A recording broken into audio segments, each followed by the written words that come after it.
When I said to you that everybody I know is either dead or in prison for the rest of their life, I want to give you a little illustration of that. 1986, Fortune magazine writes a huge article, 50 biggest and wealthiest mob bosses in the country. Out of the list of 50, 48 of them are dead. Number 49 is doing life in prison.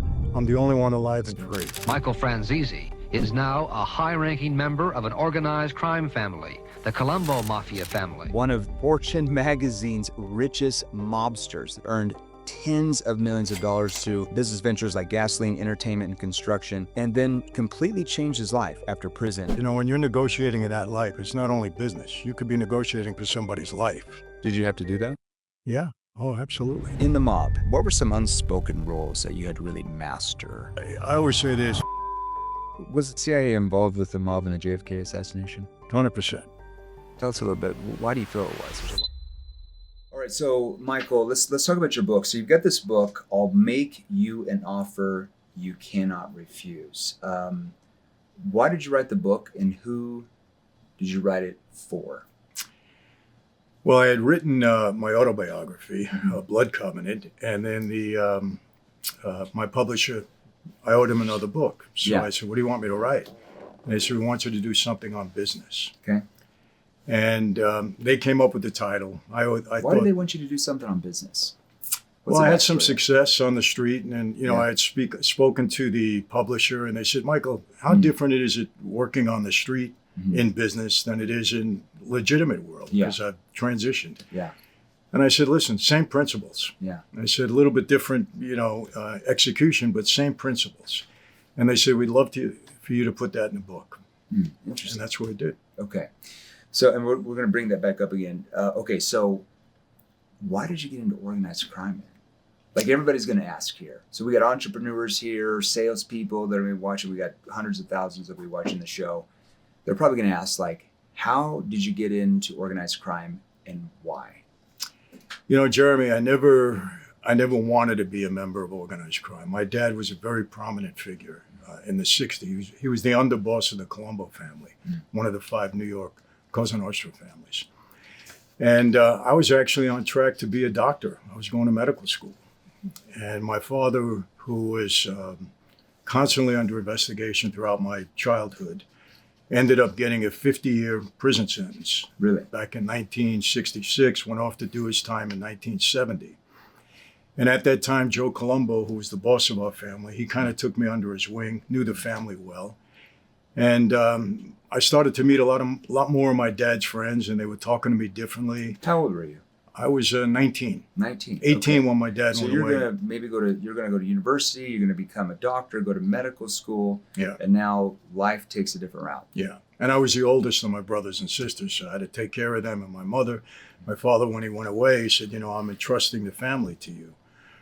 So, and I always believed that my father was innocent. Until this very moment, I believe he was innocent of the crime that he was convicted of. My dad wasn't a bank robber, and they convicted him of masterminding a nationwide string of bank robberies. So people would say, if you don't help your father out, he's going to die in prison. So I felt an obligation to help him. Yeah. So I went to visit him in Leavenworth. He was in a penitentiary. I said, Dad, I'm not going to school. You're going to die in here if I don't help you. He was 50 years old when he got the sentence. He had 50 on top of that. It's a death sentence. Yeah. So he was, he was upset. He said, I had different aspirations for you. I want you to be a doctor. You have what it takes. I said, Dad, it's over. I'm not going. Yeah. So it was during that meeting that he proposed me for membership into the life, because he said, if you're going to be on the street to help me out, I want you to do it the right way. Okay.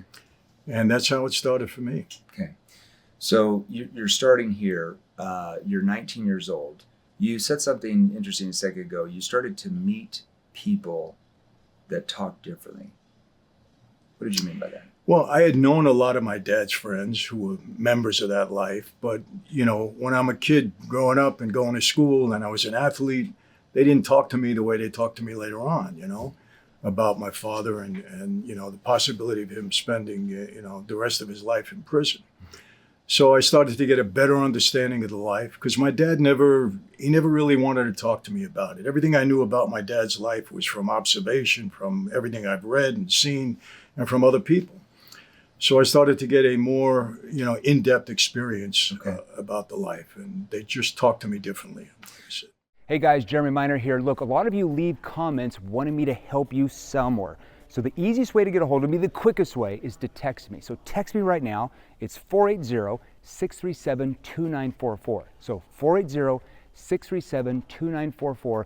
Listen, I started this company to help you learn how to close more deals, but do it the right way. Text me right now. Let's get back to the training video. What did you do in the mob? Because I think a lot of people watching this, and we're going to get in, you want to make sure that you pay attention about what we're going to talk about here, because we're going to talk a lot about negotiation strategies and how that's going to help you sell more in your profession, or if you're a business owner, how that's going to help you scale more. But this under part we're about to cover is important to actually get into that. What did you actually do in the mob? Because I think most people's perception is like the Godfather movie, and they watch it like, this is the mob. Now, I don't know if that's true or not. What was day-to-day life for you? What did that look like in the mob?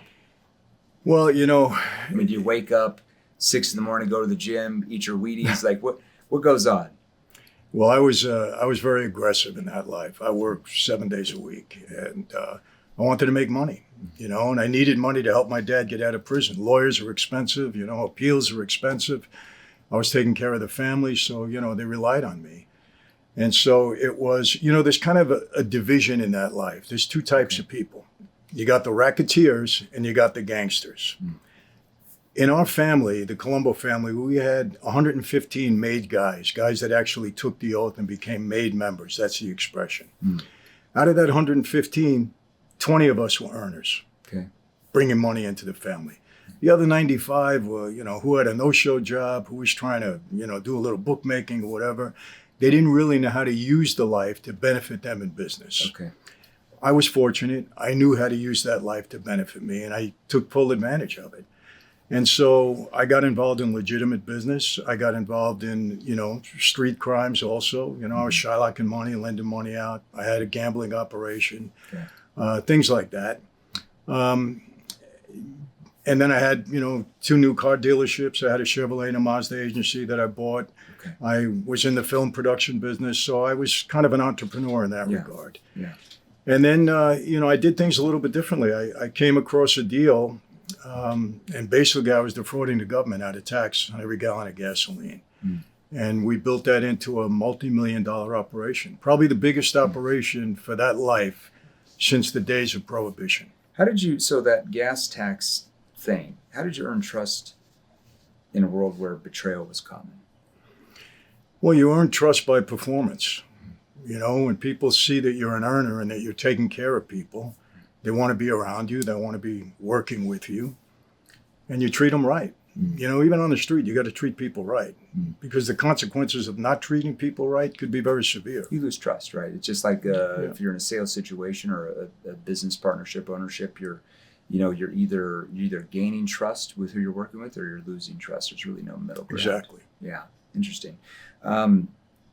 In the mob, negotiation isn't just a business, it's a matter of survival.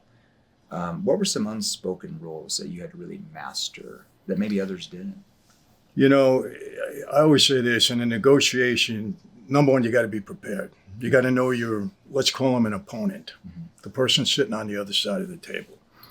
You got to know how to read the room, because things change in the middle of a negotiation sometimes. You got to know how to read the room and read the reaction of other people. And I always go in and I say, I'm going to let the other person talk. Let them do the most talking. And I'm going to sit back and listen. Why is that important to do for you? Like in a negotiation, why is that something that you talk a lot about? You're going to let them talk first. And how do you do that? Because maybe they have the same feel like, hey, I'm going to let them talk first. So how do you get them to actually talk? Technique. They can come in with that thought, but you end up turning it around. And it's something that's kind of innate. Sometimes something you can develop, but it's really important. Let people talk. Sometimes you're the smartest person in the room and you don't want anybody to know about it. So what do? You keep quiet. Other times you're not the smartest person in the room. And what do? You keep quiet. They don't know that either. So keeping quiet and speaking at the right time is very important. You said you like to read the reaction in the room. That's a skill that people are not born with. You're not born with like being able to read body language. You're not born with like reading the tonality of the other person you're talking to. Where did you develop those skills? You know, in that life, if you're an active guy, and I had reached the position of capo regime or captain, which means I'm responsible for a lot of men under me. And guys get into very serious situations. You know, when you're negotiating in that life, it's not only business. You could be negotiating for somebody's life or their health. Did you have to do that? Yeah. Oh, absolutely. You know, you got a lot of guys around you that are kind of renegades, and they're in trouble all the time, and you got to get them out of it. Because loyalty is important. You know, you got to support the men underneath you. Yeah. And so, you know, you have to develop that skill and understand. I mean, I've been, you know, the toughest negotiations I've been in, believe it or not, with number one with the federal government. I mean, that was the toughest one, and fortunately I had success there. But, you know, you're negotiating for somebody's life. You better know what you're doing. You're in the room. Yeah, I want to talk about how you negotiate with the government in a minute. That was something I wanted to dive into. So, what were some other unspoken rules that you had to master to really negotiate when everything was on the line? Well, you know, look, in that life too, you know, my dad was, he was a good student of the life, and he taught me a lot. And the one, you know, talent I had is I was a good listener. I listened until today. When people speak and I think they have something important to say, I listen. You're never too old to learn. And so one of the things that he taught me, he said, you know, Michael, remember this, in this life, always be the last person to judge somebody. Because your turn is going to come at some point, and people are going to remember how you pass judgment on others. If you're the first to condemn somebody, you're going to be the first to be condemned. And that's a very, very important lesson in that life. That's very true. You know, we talk a lot about this as a sales training organization. In order to influence at the highest level, you have to master how to emotionally connect with that other human being you're talking to, where they feel like you understand their needs, their desires, their wants, even their fears, and do that without judging them. Right. Because if they feel like you're judging them, they will not move. They will not trust you. But if they feel like you understand them, then there's that connection and that deep trust. Is that what you're saying? Yeah. Okay. I like that. Okay. Let's move on here. So you talk about, I've watched some of your reels and some YouTube videos. You talk about there's a big difference between negotiating with fear, like you have something to lose, compared to versus power. Can you break that down for them? They're going to want to know that. Yeah, well, look, whenever you negotiate, what's the biggest thing you need? You need leverage. Yeah. You may not have leverage, Yeah. but that doesn't mean the other person doesn't know about it. You know, my leverage was always, I can get up and walk away. And I let people understand that. I'm here to get a certain thing accomplished. And if I don't get that accomplished, I'm leaving. Yeah. Period. You have low attachment. So we call that HILA. High intent, like I'm here to do business, but low attachment. Right. If we don't do business, it doesn't really have any impact on you. Yeah. And that draws them in psychologically. Yeah. And that's immediate leverage. Yeah. If they understand that going in, that they're not going to bully you or push you around or bring you to your knees, that's leverage right there. Even when you don't have it, that's your leverage. How did you learn to be that way? Because most people are not that way. They're very attached to the outcome. How did you detach yourself from the outcome, but still position yourself as someone that they really wanted to do business with? You know, because I never made that meeting the end all in my life. I always say, if this doesn't work, I'll figure something else out. I was always the kind of guy, Jeremy, is I'm going to handle it. I'm going to get it done no matter what. If I lose here, I'll win somewhere else. Yeah. So I never made any meeting that critical, even when I was negotiating for my life with the federal government, where I could have went away for the rest of my life. I wouldn't give in. Let's talk about that. Let's talk about that because let's talk about how did you get out of organized crime? Because you talk about like, hey, I've left organized crime. That's not something that typically, I've never heard somebody, hey, I just got out of organized crime. Like, what happened? You know, Jeremy, it was a plan and a strategy, and also understanding the life well enough. You know, I'm going to be honest with you. I didn't have all the answers. Yeah. I never sold my former associates short. They were very capable. I mean, these guys, you don't put them down. They're very capable. Some guys are very, very smart. My former boss, very smart guy. Yeah. And I knew that. But I had a strategy and I had a plan and I stuck with it.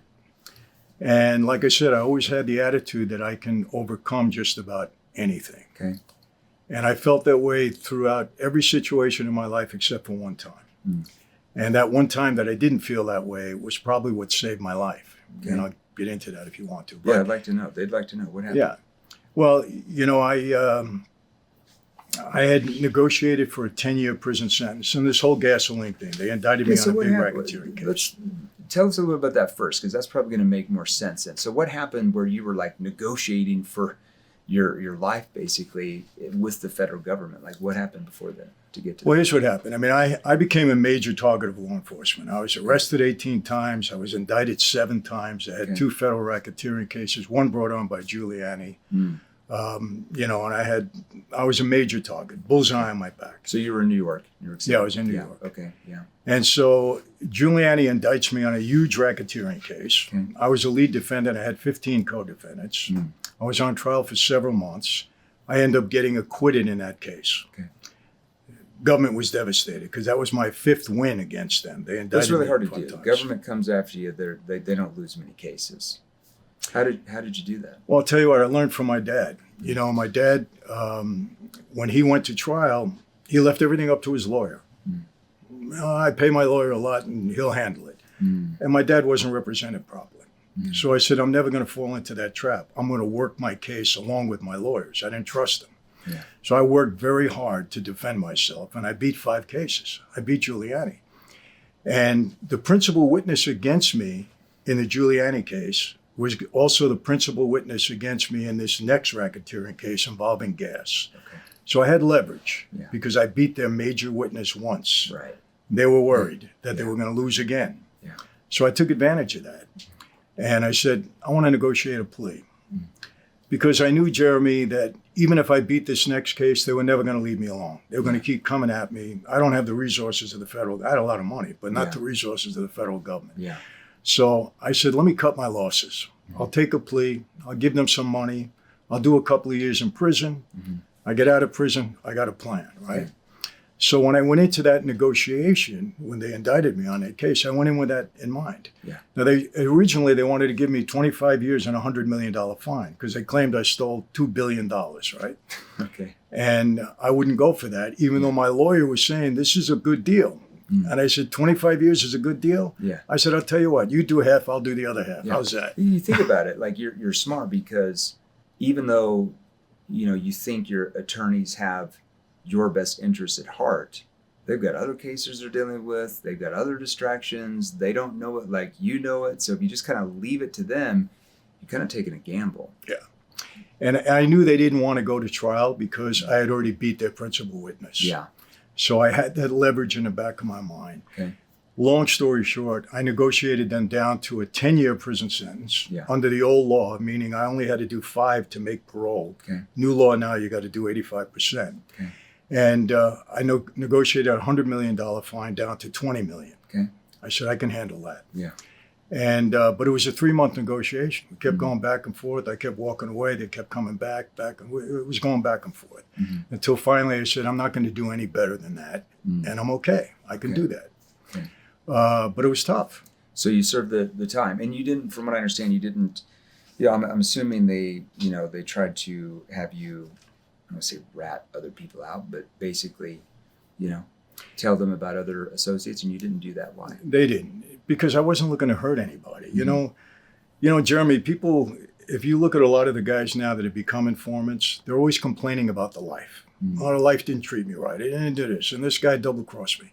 That's what the life's all about. Sure. You understand that when you're going in. This is not the Boy Scouts. not It's the- the street, Peter Pan, never Yeah. land. Yeah. So, I mean, I wasn't mad at anybody. I mean, I had my issues with things, but I wasn't looking to hurt anybody. But I also knew that I had to kind of manipulate the government in a way they really understood that I was walking away, because that was my plan. Yeah. I said, I can't go back. Eventually, they're going to put me away forever. Yeah. So I had to make them understand I'm really out. And the way I did that was by talking about the life personally without putting people in trouble. I knew what I could do and what I couldn't do. Did that get me in trouble with my former associates? Absolutely. You can't do that. My former boss, contract on my life, my dad what's going on with this kid? You know, he was Do you he was still have very a contract upset. on your life? Oh yeah, Really yeah. interesting. So how do you get around that? Well, you don't get around it. You just got to hope you can outlast it, Okay. which is what I did. But Yeah. again, part of my strategy was I knew I would do at least 5 years in prison. I Yeah. ended up doing 8, Okay. but I do at least 5. When I get out, I'd have parole and probation. Okay. I would move out to California. On parole or probation, you can't associate with anybody. It's a violation. Yeah. So I said, okay. I said, 10 years, I have a legitimate excuse for being away from the life. Maybe after 10 years, they'll forget about me. I'll live out in California. They'll live in New York. And understand this, I don't want to get too graphic, but I'm being open with you. It's one thing, one of the horrors of that life, Jeremy, you make a mistake. Your best friend walks you into a room, you don't walk out again. Yeah. So I knew that. So I said, they're not going to walk me into a room. It's one thing to do that. It's another thing to send a hit squad across country to California and try to kill somebody that's aware of it. I'm aware of it. I know that I got to watch myself. I was very disciplined in not making a mistake, meaning I didn't create patterns in my life. I didn't walk my dog every morning at 7 a.m. I didn't go to the same restaurant every Tuesday night. I stayed out of nightclubs where, you know, a pretty hot number of people know who I am. Yeah. So I was very disciplined in watching myself. Yeah. And eventually what happened, I just outlasted everybody. Yeah. Everybody I know is either dead or in prison for the rest of their lives. Yeah. Everybody. That makes sense. So okay, so you had this plan leading up to that, and was that your plan? Like, what did you do for 8 years in prison? What do you do? Well, I spent 3 years in solitary. You read a lot of books. Like, what do you do? Read a lot of books. Yeah. Hundreds of books. Learn. Yeah. Yeah. It's let me tell you something. Solitary is rough. Mm-hmm. It's a form of torture. Okay. And I'm very against it for young people. I speak out against it all the time. It'll destroy them emotionally. I saw a lot of bad things go down with guys that couldn't handle it. And I'm not demeaning them. It's tough. Don't get me wrong. But I was able to get through it. And it's just that it's very tough. Yeah. All right. I've got some interesting questions here that you here watching us wanted to actually know. How did the mob get involved with the CIA back in World War II? Well, they came to us. Yeah. And when I say us, my former associates, they had trouble at the docks, and we control the docks. We had to make sure that they got in and out all the materials and supplies that they wanted, because they were worried about disruption there. We actually had our own people making sure that there was no sabotage at the This docks. was in Sicily, right? No, this was here in the United States. here in the United States. Yes. Okay. So the mob controlled the docks. You're talking like back in the 30s, 40s. 40s, right through the mid 80s. Okay. We controlled the docks. Controlled the docks. Controlled them. All the unions were controlled by us. So they came to us for protection and to make sure that we can get goods in and out for them. Okay. And the second time, and this was at the same time period, they came to Luciano because they needed the Allied troops to be able to land in Sicily. And he cleared that for them. So he controlled the docks in Sicily. Yes. Okay. Yeah. So that was after the Allies basically, retook Northern Africa. Now they're coming, mainland Europe. So they're landing in Sicily is where they first Correct. started. So they just came to this mob boss because I'm assuming the government just knew this stuff, or how did this go they down? knew it. Okay. They knew it. And Lucky was in Italy at the time. And he had gotten a 40-year prison sentence. Yeah. So they actually, through Meyer Lansky, negotiated a deal for him to be deported to Italy, but free, out of prison in the United States. And they, in turn, would give them access in Italy and Sicily. Okay, so he was in the U.S. in prison, Yeah. and so U.S. government knows that. They negotiate this deal to let him out, Yeah. and he goes back to Sicily. Wouldn't that sound alarms? Maybe the intelligence of the Germans and Italians weren't so good in those days, but wouldn't that sound alarm? Hey, they're just randomly, he's out of his prison and he's back in Sicily? Nah. It's no, it didn't sound any alarms. I Interesting.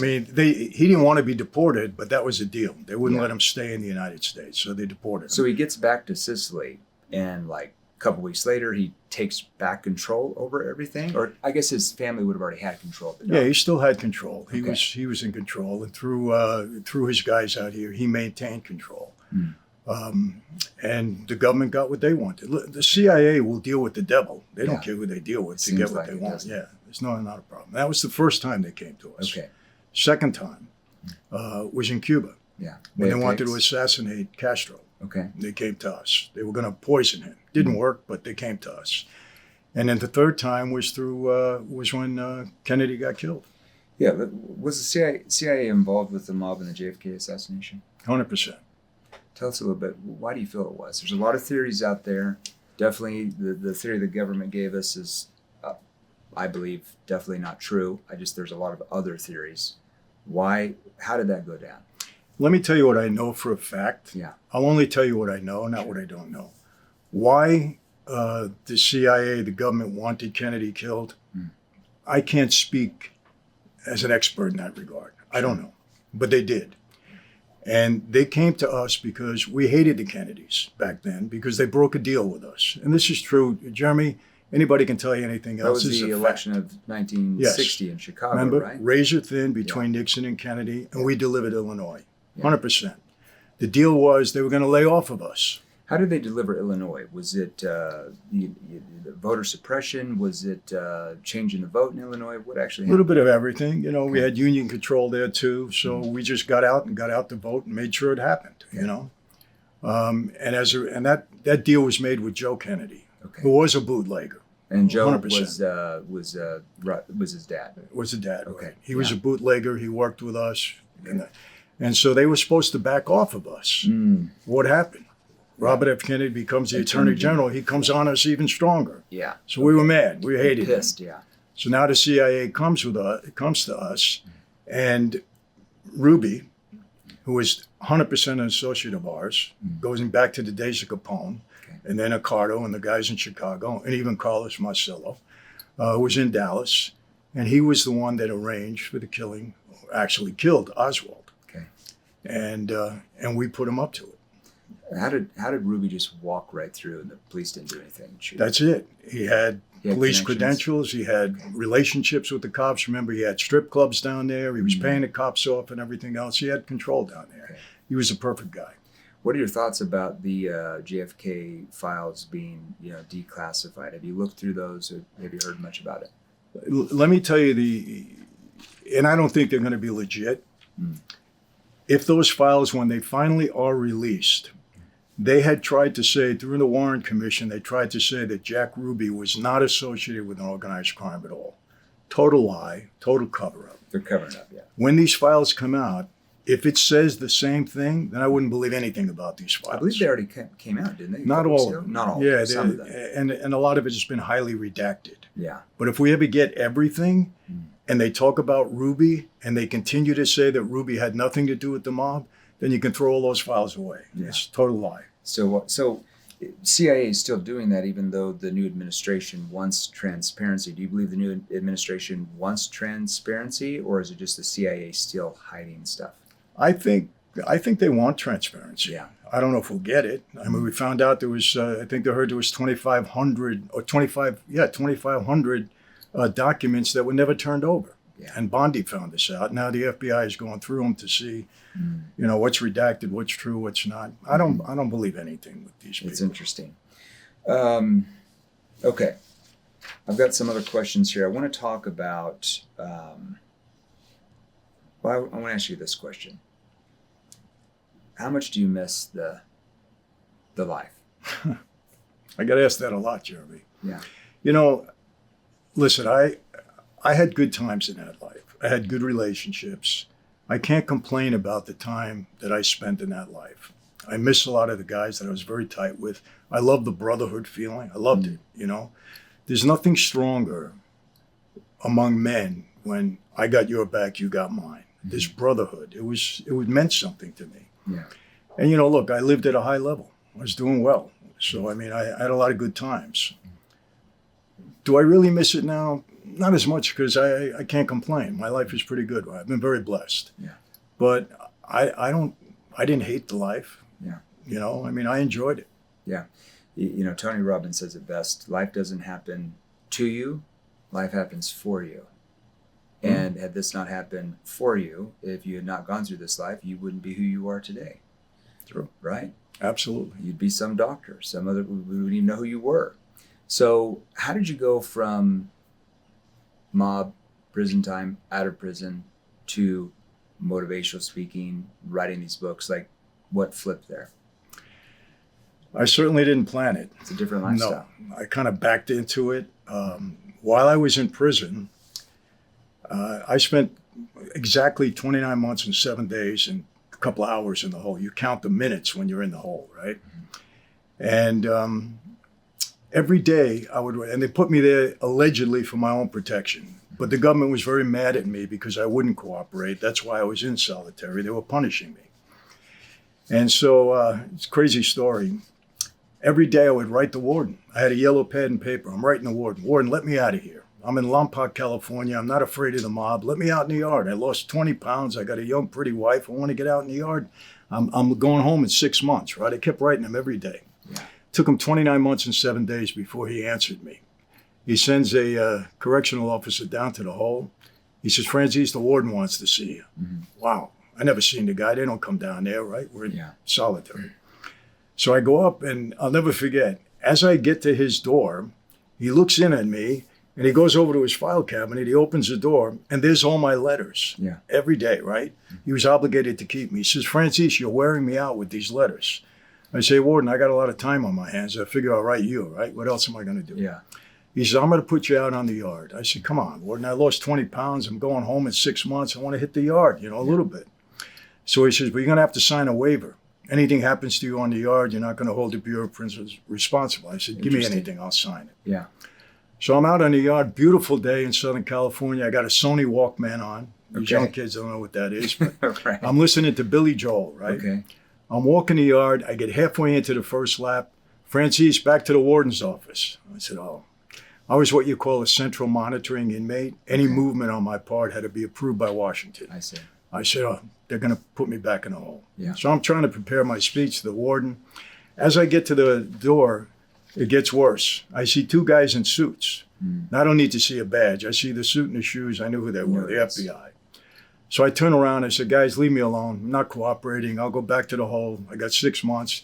Franzese, get back here. We need to talk to you. I said, leave me alone. They said, it's important. Get back here. Now I'm saying, man, did something happen with my family? I got a little worried. So I go in the office, and I said, what do you guys want? They said, how long you been in jail? I said, I've been down 8 years. You guys put me here. You know how long I've been here. Yeah. He says, you claim you turned your life around because there's a big story came out that, I was leaving the life, and it was a story that caused me a lot of problems. Okay. People on the street seen it, forget it. But they said, we're going to give you an opportunity to prove how much you've turned your life around. I said, what are you talking about? They said, Major League Baseball, NBA, NFL, NHL are doing an anti-gambling video. Okay. I had a big operation on the street. We had a lot of athletes gambling with us, right? They said, we want you to shoot this video, film a video, and tell how you set these athletes up. Yeah. As you guys have been telling me for 8 years, I'm going to get killed. Now you want me to do a video? I said, there's got to be a setup, right? I said, no, it's legit. I said, I don't do videos. Mm-hmm. They said, listen, if you agree to do this, we're going to sweeten the pot. I said, what do you mean? He said, they're filming it in Chicago. I was in Lompoc, California. Okay. They said, we're going to take you out of here for 3 days, put you in a nice room. You got a king-size bed, go down, take a dip in the pool, order room service, macaroni, pasta, whatever you Italians eat. Yeah. They said, have a blast, and you do this video. So, Jeremy, I thought about it for a minute. I said, hey, guys, I've been down 8 years. You get my wife in that room with me, I'll make a video on anything that you want, right? Trust me, I meant it back then. But anyway, but it was my wife. It was okay. Yeah. Anyway, they said, we'll try. We had an earthquake in Southern California the day they were going to take me out, so all movement stopped. Mm. But they came in, NBA Productions came in, filmed a portion of the video in there. So now I get out and I told them exactly how we set these athletes out. Mm-hmm. I get out 6 months later, the leagues come to me direct. They featured me prominently throughout the whole video. They said, it's really having an impact. We need you to come and speak to our players. Mm. I said, I don't do public speaking. What are you talking about? Yeah. So I'll never forget the head of security for Major League Baseball was a big Irish guy. What year was this? What year? This was in 95. No, I'm sorry, 96. 96. Okay. 96. So they said, come on, come and speak to the athletes. So I agreed to do it. Okay. That's how I started speaking. That year, I spoke to every Major League Baseball team, all the NBA players. Really? Yeah, and I've been doing it So ever you're talking since. about like speaking to '96. You're talking about like one of Michael Jordan's last years, like Michael, no, Bulls. yeah, it was Kobe Bryant's first year as a Yeah. rookie, Mhm. and that was the first rookie I transition think Jordan program I retired in spoke to. '97, Yeah, 97 or '98 when they Yeah. beat the Jazz. Yeah. So you're speaking to the Bulls, the Jazz, all the big teams Everybody. there. Yeah. Interesting. How did they Really how did having they, an How did they impact. receive that? very well. Really? Yeah, I would tell them straight out. I said, listen, I don't hold you guys in any awe. You know what I used to do when I talked to the football players? Yeah. I would tell them, bring your biggest guys and put them in the front row. All the 350 pound linemen. Yeah. So I'm talking to them. They're enthused. The organized crime stuff, everybody loves it. And I'd go to the biggest lineman. I said, you stand up. He'd look at me. I said, stand up. What are you afraid? Get up. You're 3 times my size, right? He'd get up. Yeah. And I said, I wouldn't mess with you on the field. You're a tough guy. You'd eat me up. Yeah. And then I'd go, you come over this line, you step into my world, I'm going to make a sissy out of you. You're no match for me. Yeah. I said, now sit down. And the guy would sit down and everybody would start, so you got to have an impact with these guys. But it became we're all kidding aside, a very effective program. Yeah. And I started with all the pro leagues, and then I've done about 350 universities since Yeah. then. Who do you speak today? What type of audiences do you typically go? How does that work? Well, I'm a Christian. Yeah. I've given my testimony in probably 1,700 ministries worldwide. You became a Christian in prison, or were you? In solitary. Okay. Yeah. Yeah. Okay. Started that. My wife was a Christian, Yeah. and she started with me, but wasn't buying Catholic, into Protestant, any type of Christian? it. Non-denominational. Non-denominational. Okay. Yeah. Good. And so I've been all over the world speaking, and then I do a lot of corporate events. I speak in all different What do you forums. speak to these corporate events about? Like, what's your message to them? A lot of business stuff, that things that I learned on the street that I was able to carry into, the legitimate world, I would say. Yeah. Business is business, Jeremy. Yeah. You got to have the same principles. Execution is a little bit different, obviously, but same principles if you're going to make it work. And so I tell them how I've been able to apply that and have success in my wine business and other things that I'm doing. Sure. Let's talk about your wine business. So you've got this new wine you produced. Tell us a little bit about it. We probably have some wine drinkers here watching the show right now or listening to us. Very, very interesting. I had no desire or even thought about being in the business. This young man approaches me, who was from Armenia originally. He's here in the United States a long time, parents from Armenia. And his uncle owns a vineyard in Armenia for the last 25 years or so. Okay. They want to introduce Armenian wine into the United States. So I said, well, why me? He tells me the story. He said, when Noah's Ark landed and the flood subsided, it lands at the foot of Mount Ararat. New civilization, come out, the first vineyards were planted at the foot of Mount Ararat. New civilization, transformation. Wine is a story of transformation. Mr. Michael, he calls me, very respectful. He said, you have a story of transformation. We'd like to use you as the brand. Really interesting. Yeah. I said, let me taste the wine. Okay. It's good wine for the price. Can't beat it. Great. I mean that. I'm a wine guy. Yeah. I've been drinking wine since I'm 10 years old. I'm Italian. Yeah. My grandfather made it in the Yeah. basement, and we had to You're drink drinking it. wine for lunch and breakfast and everything. Everything, So, yeah. it was family, bring everybody Yeah. together. So I said, wow, it's great wine for the price. Mhm. I said, and here's what people need to understand. I was so impressed with this young man. I said, I don't know anything really about the wine business, but I'm going into it because of you. You're the product. I love the way you present yourself. You're a young man with, head on your shoulders. You seem very well prepared.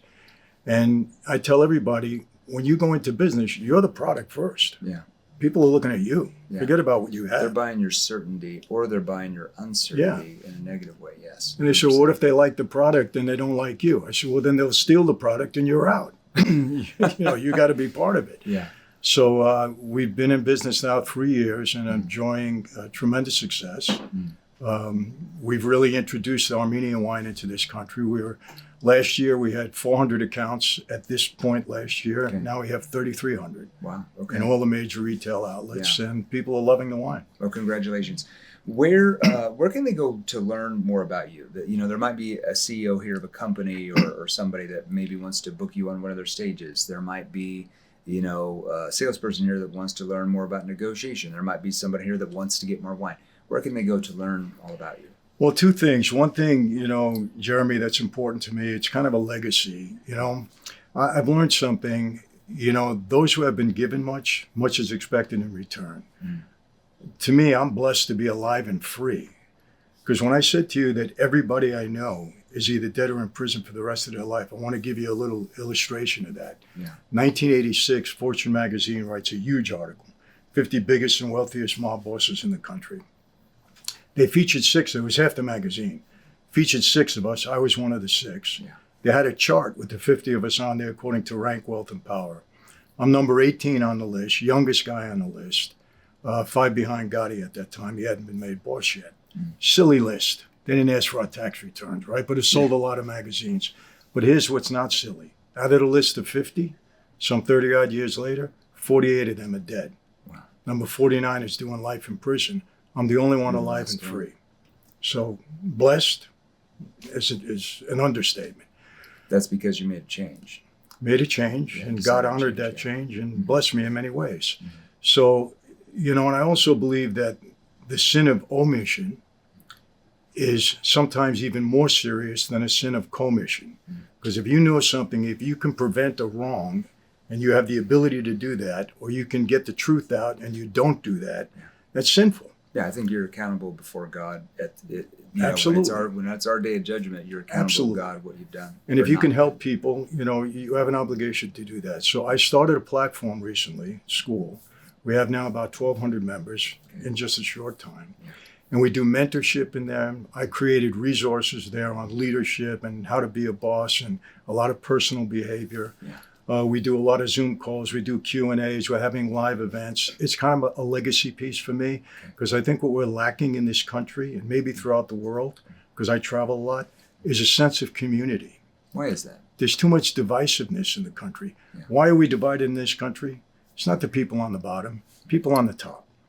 And it trickles down. They put propaganda out there. They start yelling at each other. And all of a sudden, people on the bottom buy into that. Well, your belief systems get reinforced typically by social media. So if you're political, I'm just kind of down the middle independent, but let's say you're completely right leaning or all the way left leaning, what is social media going to show you all the time? What Exactly. you want to see. They're never going to show you any other of the other side Exactly. and their viewpoint. So you're going to stick to your belief systems, and it's going to cause you to get more defensive and not open about anything. All right. So guys and ladies, I should say, people that have a platform should be out there telling the truth and trying to bring back the sense of community. And that's what we're doing in this platform. By the way, it's michaelfranzese.com/family. Okay. Because that's what we're creating. Yeah. But We'll put that in the show notes. yeah, and it's wonderful how people within the platform are now helping one another. And that's what we're trying to create. People in business there and other forms, they're helping one another. So we're creating that environment. What's something you learned in the mob that helped you discern something that was actually true compared to not true? Because the truth is almost defined by how you view the world, right? It's like everybody has their own truths, whether they're true or not. What's one thing you learned in the mob that really helped you discern if somebody was being truthful or not truthful? Well, listen, it's, I'm sure you heard of a sit down, right? Mm-hmm. Well, in the mob, everything is decided in a sit down. Something very serious, could be a life and death, could be a business situation, could be where are we going to eat. Everything is a sit down. We had certain rules. Made guys, here's the deal. You and I have a business dispute. You're there, you're lying through your teeth. I know you're lying. If I call you a liar, I lose the argument because respect comes first, allegedly. I see. So you had to know how to, if the boss was overseeing this and he was going to make an ultimate decision, and whatever his decision is, you have to stick by. That's it, like it or not. You have to have a talent enough to let the boss understand that this guy's a liar without calling him a liar. How would you know, though? What was one thing that maybe you would notice from their body language or their tone that would cause you to be like, I recognize a pattern? I think because I had so many of these sit downs with so many liars, and sometimes, honestly, I would stretch the truth myself in order to overcome the lying on the other side. It gets a little bit crazy at the time, but it's very hard to put something past me now because I've had so much experience in that, Jeremy, in reading people. It's so important. Yeah. It's body language. It's if somebody's trying to bully you through an argument, you know, that's people that lose their composure during an argument. Most of the time, you know, that they're on the defensive and something's wrong. Something's not coming out. There's something there. Absolutely. Yeah, right. Whenever I see somebody lose composure, I say, I got this. I'm winning this. There's no question. So maintaining your composure is extremely important. Let the other guy go loose. Yeah. You know, it happens a lot. But I guess some of it is innate too, and a lot of it is experience. Yeah. You know, and practice. Well, I always say, like, you know, let's say if you've got training material or something, you know, let's say your school group and you're in their training leadership and all that stuff, people can, let's say, take your content, but one thing they can never take is your wisdom and your experience on how that content was created. Exactly. You lived it. And there's a difference between like copying somebody's content or training that didn't go through that experience compared to the person who actually went through the experience to make it. It's a night and day difference. Yeah. And that's where you're a master or you're an amateur. Exactly. And your delivery is very important. You know, Yeah. keeping people engaged, making them believe in you, trust in you. Yeah. You know, another thing that people have said, Michael, you know, what do you attribute a lot of your success to? Because you're a brilliant business guy. I'm not a brilliant business guy. I'm going to be honest. Because there's a lot of things in business I don't like to do, and I just won't do them. Yeah. I'm not going to do them well, so why bother? But I had two talents, I think. Number one, I was able to recognize a good opportunity. I was able to read that. And I was able to put the right people in place and then motivate them to do the right job. Okay. And that was, I think, the biggest secret to my success. Good at managing people. Proverbs 16:7. Why do you have that on your left arm? Because the first night I was locked up in solitary was probably the worst night of my life, because it was the first night that I felt that I lost control. I said, the government's got me. Yeah. I'm going to spend the rest of my life in jail. They got me. I had no answers for a couple hours.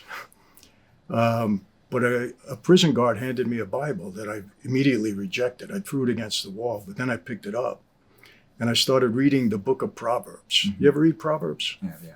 Brilliant. Absolutely brilliant. I'm turned on by brilliance. I'll be Yeah. honest with you. I go, wow, this guy is smart.